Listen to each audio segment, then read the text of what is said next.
Welcome to Amarillo. This is where the 72-ounce steak challenge goes down. And when we first said that we were gonna do Route 66, this seemed to be the one thing that people really came together and said, I can't wait to see this. And I will tell you that several months ago, my confidence level was insanely high. And upon some research, and some influence and asking some people and getting some thoughts, I'm starting to weigh, I'm a bit nervous, okay? I'm a bit nervous. But I asked myself, what kind of man, not that a woman couldn't do this because I think the world champion is a woman, but what kind of man could eat 72 ounces of steak? And a few have come to mind. Tom Selleck, I believe he could do it. Ted Lasso. That's a joke, I love it. I think he could do it. Ron Swanson. I call this turf and turf. It's a 16-ounce T-bone and a 24-ounce porterhouse. Also, whiskey and a cigar. I'm gonna consume all of this at the same time because I am a free American. No doubt in my mind, he could do it. Anybody from Top Gun, Viper, Goose, they could do it. And dare I say, Riley from SLV. You will eat it and you will love it. Now's the time. I am going to go prepare for this 72-ounce steak. And a few months ago, I asked Bill, our friend Bill out in Michigan, I asked him, what do you think our chances that Caleb and I could eat this steak? And, well, here's what he said.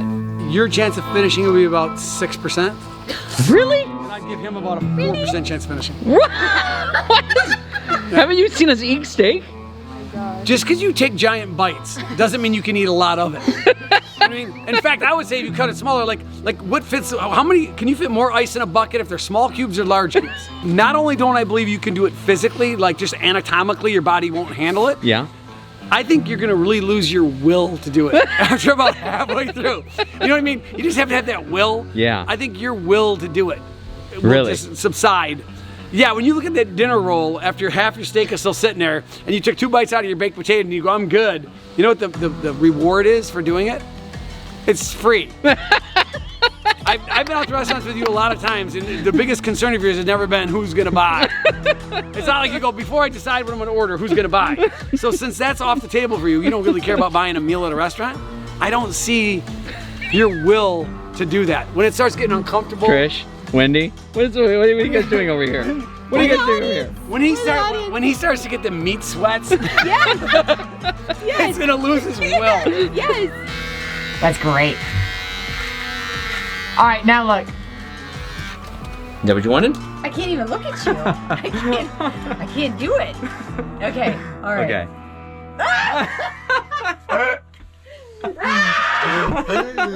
Oh my gosh. You guys are gonna get used to it. You'll get used to it. Hey, listen, you look at this little baby skin Yeah, under that's here. right. It's Look so how young cute. I look. Look at that. And old at the same time. I'm sweating, Mark. I have to put on more deodorant. I'm just... Dad, does this mean your voice changes? Cause Well, I don't know. Does it sound different? Oh. It's just so used to it. Look at you, though. You guys are just used to it. You're I used just to can't it. look at it. Man, I am hungry for some steak all of a sudden. Yes! I'm ready to eat.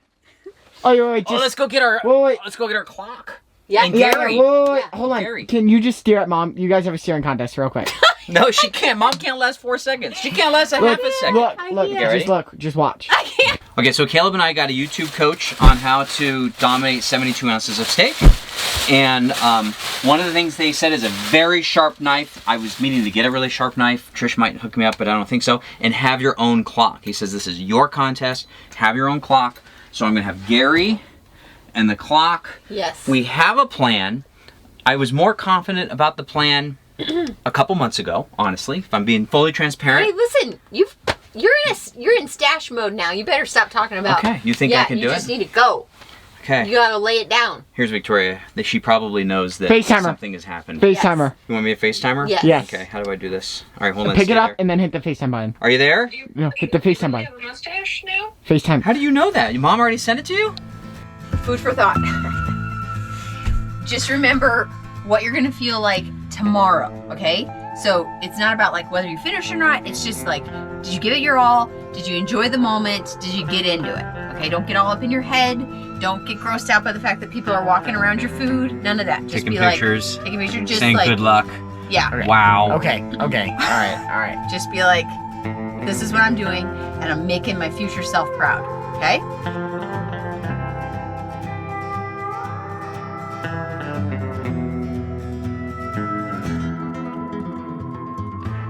A couple things worth mentioning. If you stay at the Big Texan RV Park, which is really close to the Big Texan, you can get a ride in their limousines to the Big Texan if you attempt the 72-ounce steak. And I even think the KOA in Amarillo, which isn't too far away from the Big Texan, has the limousines also that come pick you up. I think. I'm pretty sure. We're over at Oasis, and I think the reason for that is it's Friday, and Thursday, Friday, Saturday are usually really busy times for us, just editing and that kind of stuff. So we opted to just stay where we know, and plus I like their big concrete pads and stuff like that. But I just want to let everybody know that if you want to make it an even better experience, taking the Cadillacs could be pretty fun. Guys. What? This is busy. You want to take a photo with the cow? Oh, I don't know how to feel about this. Can we go home? All right, let's do this.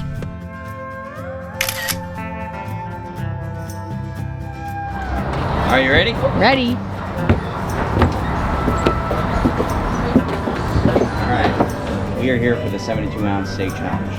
Okay, how many's in the party? Well, there's 3 in the party, but 2 in the challenge. We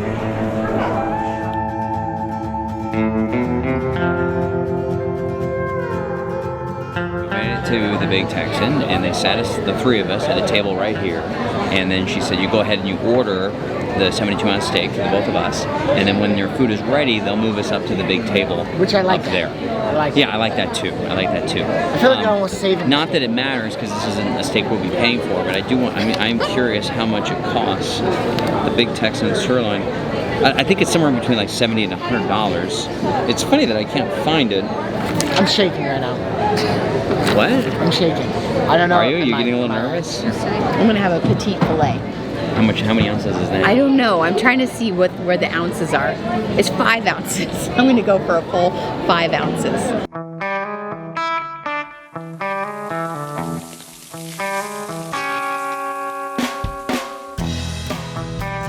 Like I said, Caleb and I had a YouTube coach, and so we watched some videos on how to do this, and here was the instruction. Use a very sharp knife because you don't want to like wear your arm out for cutting. That was tip number 1. 2, is cut really small bites so that you don't have to chew a lot. We were watching a live stream and somebody was using his hands and tearing into it. That makes any steak kind of like rough and hard to eat. So you cut small bites. You can eat it fast, but you cut small bites so you don't have to chew it all. And the name of the game is to focus on the steak and eat as much as you possibly can in the first 15 to 20 minutes. That's really how you would dominate this thing. And then save everything else, the salad, everything else for the end, because you're basically coasting downhill. Once you get that steak out of the way, it's pretty easy to just kind of muscle through the rest of it. Entire meal must be completed in 1 hour.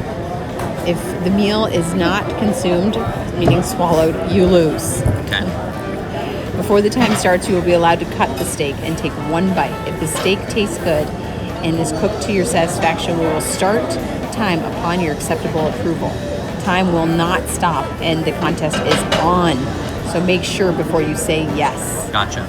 Once you have started, you are not allowed to stand up, leave your table, or have anyone else touch the meal. Okay. You will be disqualified if anyone assists you in cutting, preparing, or eating of your meal. This is your contest. You don't have to eat the fat, but we will judge this.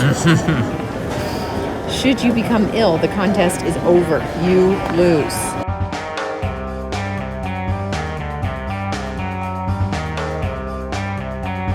There you go. Oh man. Here we go. Okay. All right, we're at the big table, and already people are coming up. They're taking a picture of the meat. They're gawking. They're saying, "You're gonna eat that?" So, I anticipated that, and it looks like they got some real nice sharp knives. These are the knives I wanted actually. So we're doing good there. At this point, Caleb, it's just stick to the plan. Great. Awesome, thank you. I'm gonna get your attention to the main stage.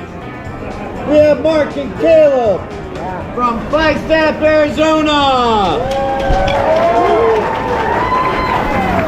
They by chance are traveling on a 1984 Bluebird bus from Chicago all the way to Santa Monica.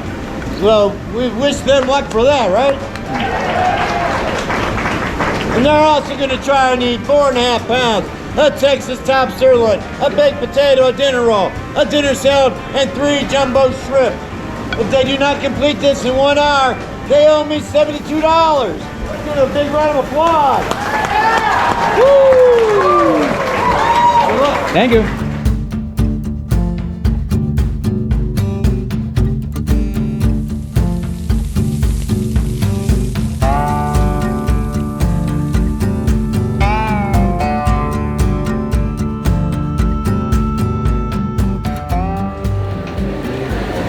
Doing better than I thought it was.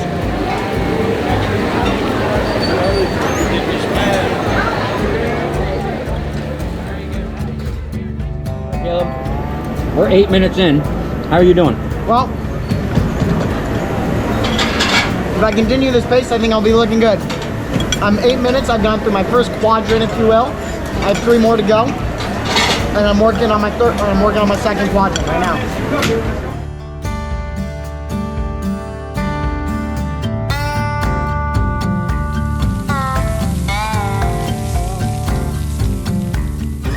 We got 36 minutes and 20 seconds, so that's counting down, right? Yeah, counting down. So I got 36 minutes to go. This is how much steak I've got left. I actually think I've done more than it looks. I think that's about. No, I don't think it's quite a third, but I've definitely done more than it looks like. At this point, I'm starting to wonder all the things that maybe Trish could do with steak leftovers, you know? I cannot believe it. Trish, I'm starting to think maybe the mustache was a mistake.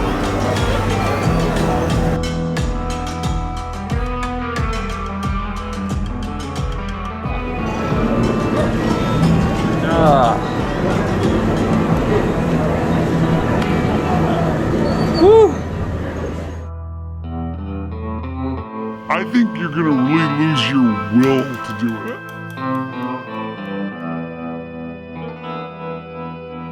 Yeah, when you look at that dinner roll after half your steak is still sitting there and you took 2 bites out of your baked potato and you go, I'm good.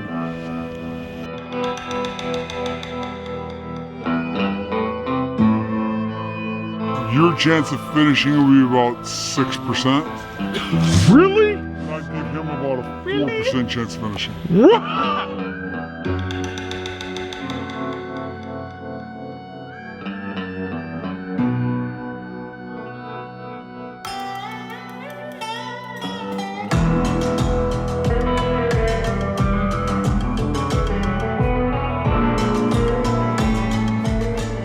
This signals defeat. Yeah, the I tried shirts come out when there's 23 minutes left. I think they know something that I know. Okay, listen. Listen, You gotta at least make a bigger dent in that. I ate at least 30 ounces of steak, I think. Maybe 25, 18, 12. This used to be 4 of these. Yeah. So 1, 2, 3, 4. Yeah, you did good. Now I'm seeing 1. Can't wait for that clock to count down now. Mustache growing on you? Kind of used to seeing it now? Well, Right to the end? you know, I got this piece out. So now I'm doing that. You can do it.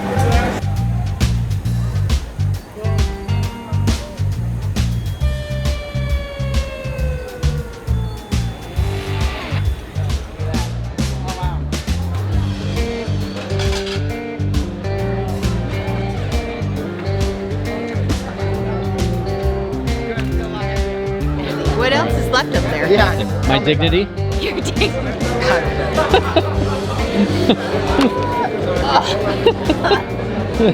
You need 2 hands? That's a heavy piece of meat. When he said, why don't you have one of the bouncers help Mark out with his extra meat?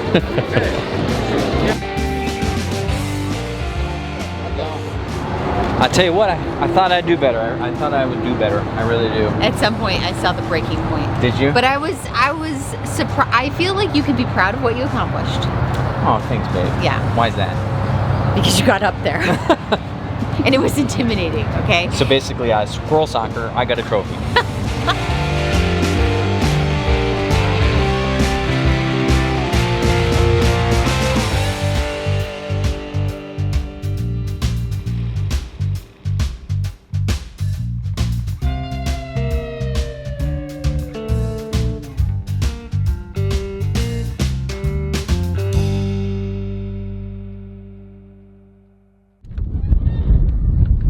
go to the RV History Museum. I don't even know what it's called. Hey, this is something we've wanted to do for a long time.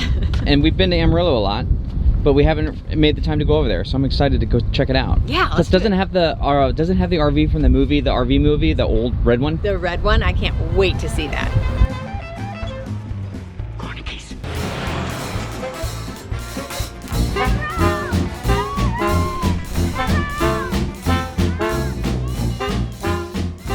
What's that? This is the speedometer. I cannot believe we're allowed to walk in these. I know. This is so fun. I love this creamy yellow color. Isn't that great? Yes. So was this the actual RV from the movie, or was it just like it? No idea, but it looks like it. But we should. There's a lot of reading to do. Look at the seating. They always had it right. It's all about the lounge. It's all about community, like connecting with people and sitting like across from each other. And this is what is happening. Yes. Now it's just like one tiny little seat and that to sit. Well, now and things eat. are set up to watch TV and stuff. It's not set up to talk to people. Oh, that's Right? true. Well, even today though, they could have like a TV come out from back here. Well, they do in some cases. This. is Yes. amazing.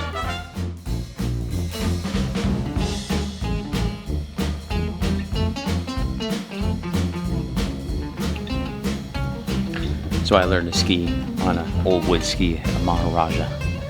Not too different than these right here.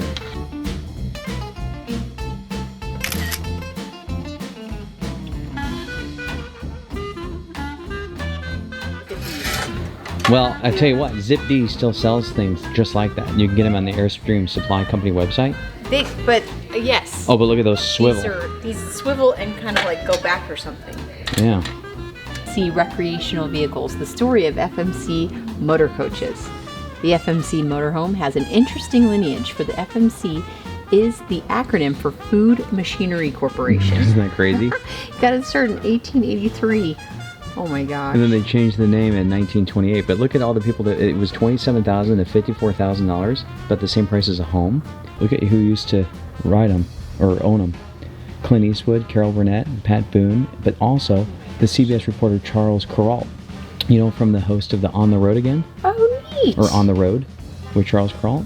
Oh my gosh. Isn't that cool? Yes. There's a jukebox in here. Oh, really? Yeah, look. Signed by 17 presidents. Yeah. Over how many years do you think they signed that? Because typically there's only a handful of presidents alive at the same time. Yeah. And I would imagine going further back in time, there'd be even fewer. Yeah. Or maybe more. Well, they're like, we have to talk to you about Area 51, and I need you to sign this photo. Thank you. Have a good one. Thank you. That was really cool. It That was. was like decades of RVing in one spot. Yep. Yeah. Loved And it. plus motorcycles and all sorts of fun stuff.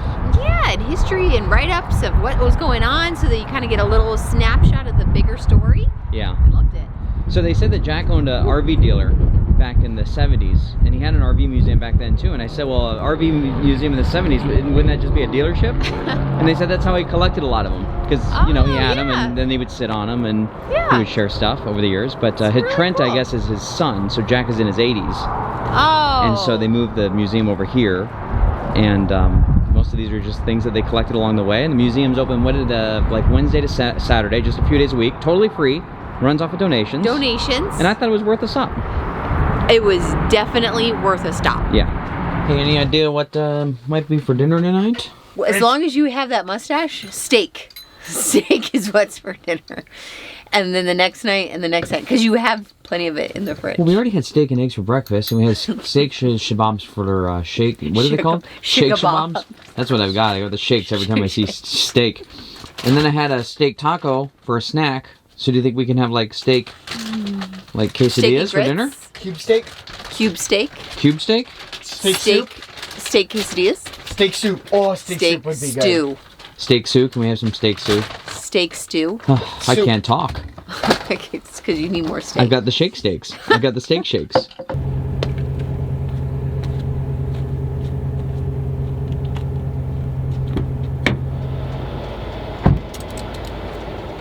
I'm sure you can tell that I totally jacked up our hitch. Probably out four-wheel driving, four-wheeling, off-roading. Probably off-roading out at Maris. Look at how messed up it is now. So what happened is I probably had this like this, and we went through like some sort of dip, and I see a little mark right here, and it hit it and bent this whole thing up. I mean, with that steel, I can't believe that bead, that welding bead held. Because we got that welded when we were out in South Carolina. Those guys did a good job. Yeah, that's not going anywhere. Okay, we're all hooked up now. We're gonna pop over to Love's across the street. We're gonna get a full tank of fuel. We'll cover like a fuel recap when we do our Route 66 season recap. And then we're gonna hit 2 small towns on the way to New Mexico today. And one of the towns is exactly the halfway point between Chicago and Santa Monica. Pretty cool.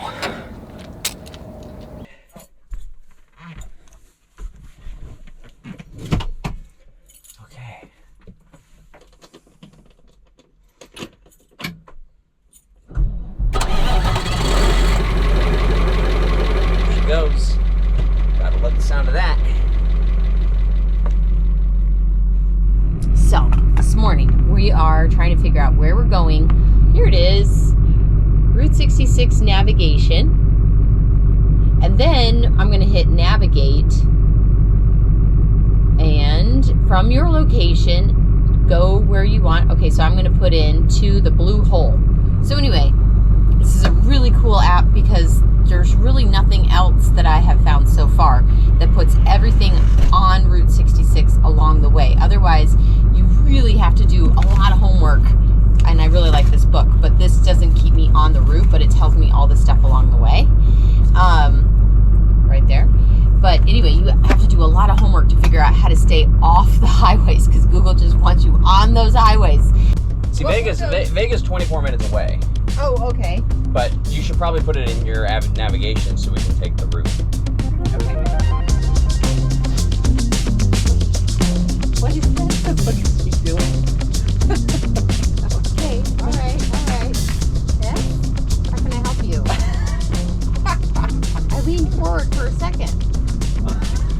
Charlie. He's like, if you won't let me sit in front of you, I'm going to sit behind you. Okay, sounds good. Oh, Charlie. You're funny. All right, Gary, we're gonna pull in here and get some Jet A. Hold on to your rocket. We're turning left, Gary. I know you don't like left turns. Hold it, Gary! Gary!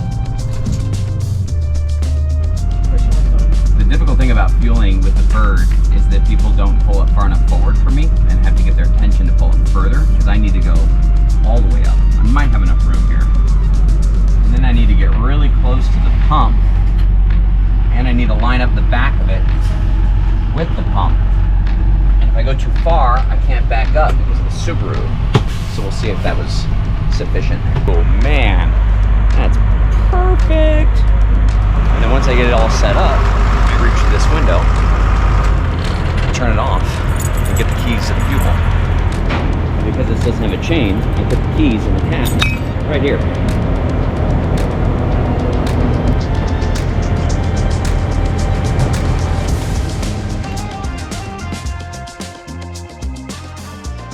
Try to do a fuel recap when we're done, but when we had that fuel leak, the number 5 fuel leak, we went through $430 of fuel in 24 hours. We left Oklahoma City and we had to refuel before Gallup, and that's kind of when I started to think, hey, maybe this isn't like an oil issue, maybe this is a fuel issue, because at that point I didn't know what exactly it was, but man, that was a lot of fuel. Generally speaking, we get about 1,000 miles per a tank, which Route 66 is only 2,200 miles. So we're looking at filling up 2.5 times to get through the whole route. But we've taken some detours to Texas, and we went back to Arizona and then back to Amarillo, so we'll have to kind of figure it out. But we have determined that the Bird is exactly twice as expensive as the F-250 pulling the Airstream. But at least we have a good range. 1,000 miles is a good range, yeah.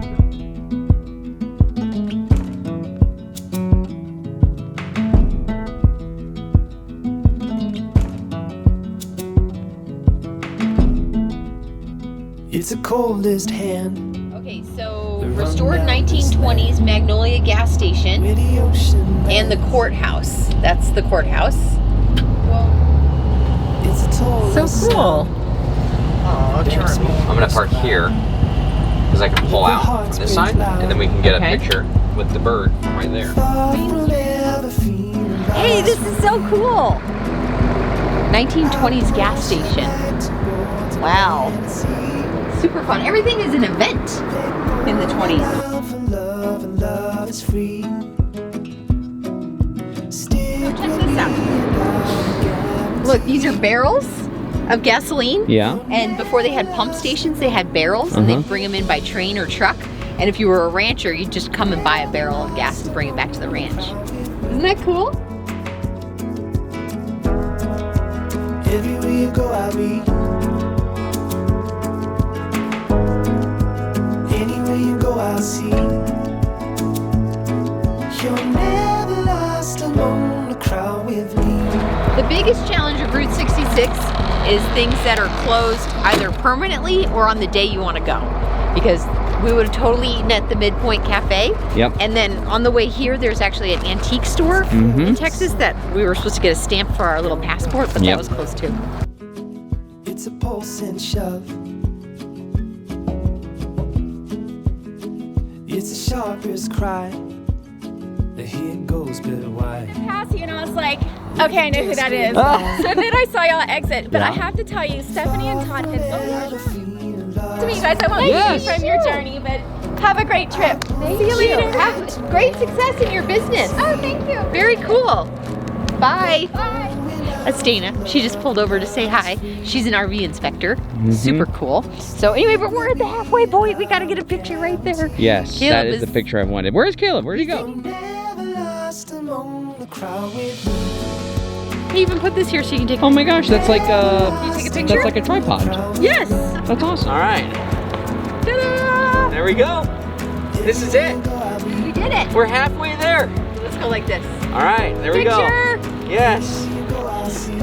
Texas, you were amazing. Of course you were. Shamrock was one of the towns we didn't see. There's a couple other things that we'll leave some links and give you some information, but how fun was this? It's kind of funny. You have to bring your own fun because there's gonna be things that are closed, run down, and then there's gonna be these spectacular little moments that are super fun, and you gotta take lots of pictures. We're headed to the Blue Hole in Santa Rosa. Then we're gonna make our way up to Santa Fe, down to Albuquerque. We're gonna try to hit the musical highway, even though it's been decommissioned, and then into Arizona. So, lots still to come. We're exactly halfway done. We'll catch you next Sunday. See you there. On our way to Santa Rosa. Everywhere you go, I'll be. Hey Caleb, is there anything to eat back there for like a snack? Okay.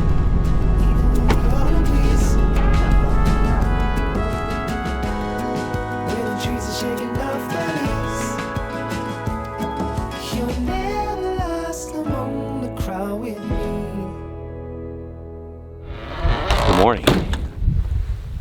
Last day out here at Palo Duro, and we're pretty excited about being out here and waking up to these gorgeous sunrises. It's a little chilly. Bird could use some heat. You know, we don't have that propane tank, so we don't have a heater. So we're bundled up.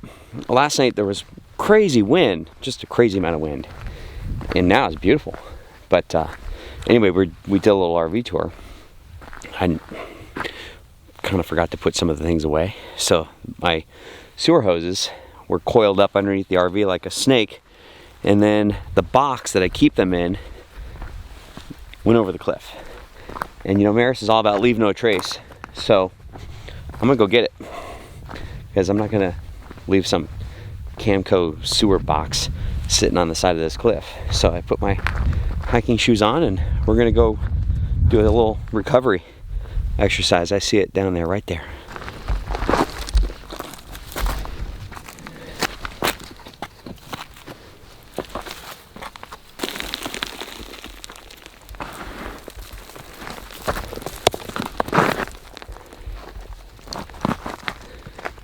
There we go.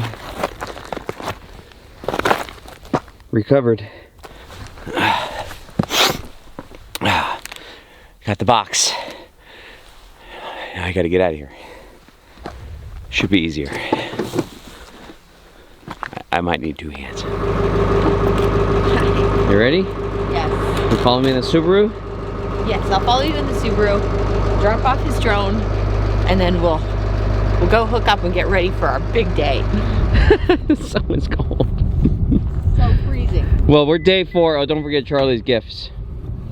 We're day 4 of dry camping. I feel so disgusting. And I think I'm at my limit. I just put poop in the back seat. I gotta go. We could have managed our power a little bit better on the RV. We were just 4 days of whatever we wanted to do. The Subaru doesn't start. Oh, and that's all grimy. No starty. Here, watch how fast. You hold the camera and I'll show everyone how fast this works. Okay. Okay, I think we've mentioned this in the video, or I know Trish mentioned it on Instagram, but the bird does not send a charge signal through the 7-way. So when we, come on, where are you?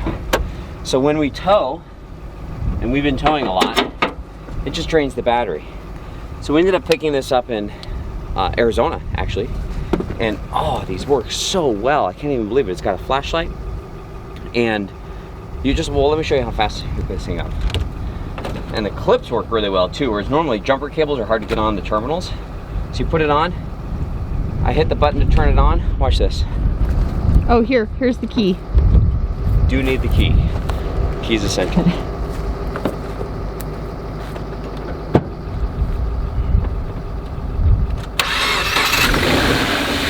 What? It's fantastic. Anyway, so hold on real quick. But Trish mentioned this on Instagram, and someone said that they also didn't have a charge signal coming back to the RV, so they put a kill switch. So I think when we get back to Arizona, I'm gonna install a kill switch on this, like to shut off the battery. So basically, you know, put it in ACC so it doesn't lock the steering wheel. Put it in neutral, it's a manual, that's the only way you can tow a Crosstrek. It's actually not the only way. If you're interested in all the details on towing Subarus, go to keepyourdaydream.com/flat tow, and there I'll have everything you need to know about what we learned from Subaru. And Paul sent in an article about towing with Subarus, which was extremely helpful. I think there's something about a transmission, a CVT. Certain models have it, certain models don't. Anyway, just do some research on that. But what I was going to say is, if we install the kill switch, I put it in ACC, you can turn the steering wheel, I put it in neutral, and then hit the kill switch, so all the power's off, and then I think we'd be okay. And you can tow, flat tow, if the steering wheel is moving without power. That's not a problem. So anyway, that's really good to have. I had a lot of female solo travelers call me. A lot of female solo travelers. You know, yeah.